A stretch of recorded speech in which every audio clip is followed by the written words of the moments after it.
Hi guys, it's Ryan from DoHardMoney.com. So excited for you to be with me with the question of the day. The question is, how do I find contractors for a home in doing renovations? This can always be a challenging thing, no matter if you're a new investor, you're an experienced investor, it's something you'll always be looking for. So every single day I answer a question of the day. And if you'd like your question to be the question of the day, please type it in the comments below. If you type in those comments below what your question is, I'd be more than happy to answer it in one of our questions of the day. So without further ado, how do you find contractors for home renovations?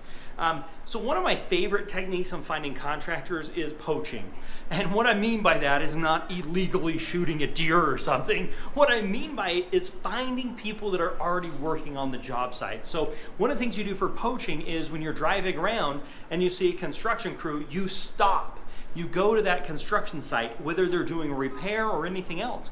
You get the name and phone number. You ask the people, hey, who's running this job? Who's in charge of it? Who can I work with? That is one of my best ways, is actually poaching, where I'm looking for people. Now, when I'm looking for people to poach, I'm not looking for the most expensive trucks. I'm looking for the beat up, cheaper trucks. If it's a big $100,000 pickup truck that has all the bells and whistles, it's probably gonna be a really expensive contractor. I'm looking for the guy with a beat up pickup truck that has a magnetic sign that says, I'll help you do some repairs. That's the type of guy that I'm looking for. And then what I like to do to make sure they're good guys and they know what they're doing, look at the quality repairs. So if I can go to a job they're currently on, which if you're driving around and you find a job and you stop, you can actually see their workmanships before you actually hire them.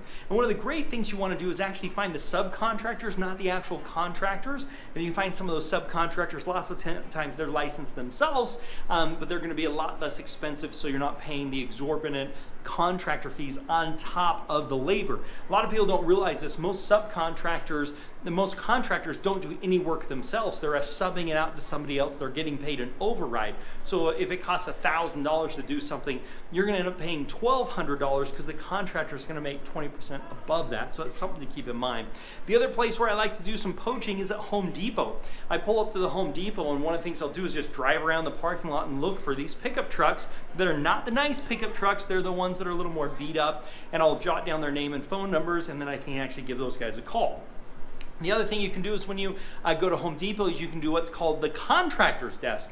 At the Contractors Desk, they actually get specialized pricing. This is where licensed general contractors can go and they can get better pricing than you and I just walking in and saying, hey, I want to buy some materials. They actually get a discount on everything that they buy there, and they check out through the Contractors Desk. And sometimes at Home Depot, they'll allow them to keep a credit, meaning a running balance, a tally of what they owe, or get a credit card from Home Depot to help cover some of those expenses. The point being, though, is if you go to the general contractor's desk or the contractor desk at Home Depot, they have a separate entrance for contractors. They have a separate desk for contractors. If you do that, you can go to the contract relations and say, hey, who's a great general contractor that's very affordable? And you can ask for some business cards. You see, those guys are going to be excited because they want those contractors to be successful. They want them to be buying materials from them. They want to help promote their business. And so going to the contractor's desk and asking for a referral for a general contractor. Just recently, I wanted to hire somebody to do some specialized woodwork on the outside of a property that I own.